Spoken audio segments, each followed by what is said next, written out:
Well, a few days ago here on News Breakfast, we spoke to Palestinian man Hani, who was fleeing Gaza when his temporary visa to Australia was suddenly cancelled.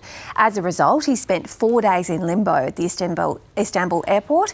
Eventually, Hani's visa was reinstated and he was finally on his way to Australia.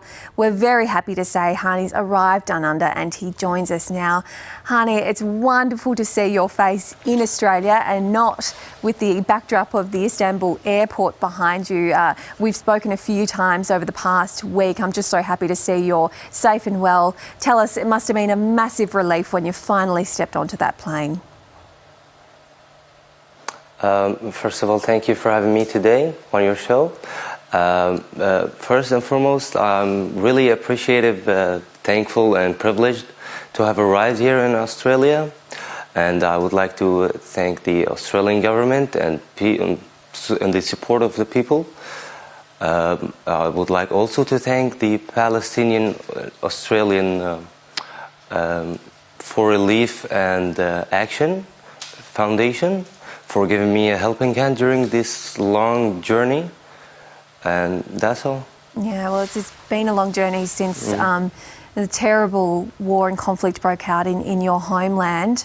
What do you need now to settle in Australia for a little while, and what do other Palestinian refugees need in terms of support after everything that you've been through?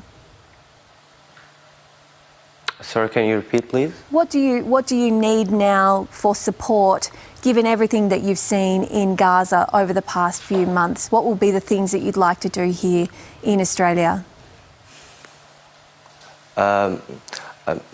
First of all, I have this is my first time having a shower in a days, and my aunt just made me yesterday my favorite meal on iftar, and I was really thankful for her.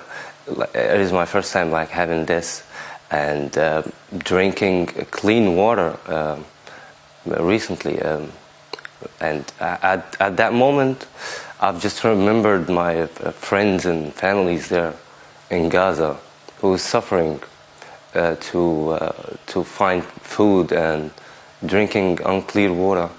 That point just makes me frustrated, so that they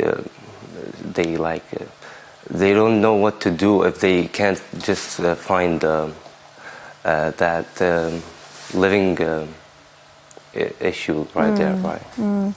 And what would you like Australians to know about what's going on in Gaza right now for people that remain there?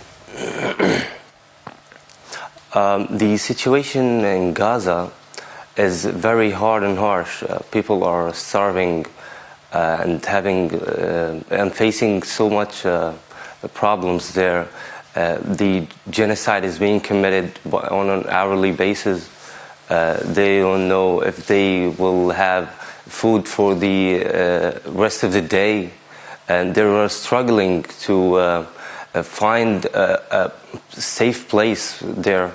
Unfortunately, I would like to for all of this to end, and people will be safe and no one will get hurt.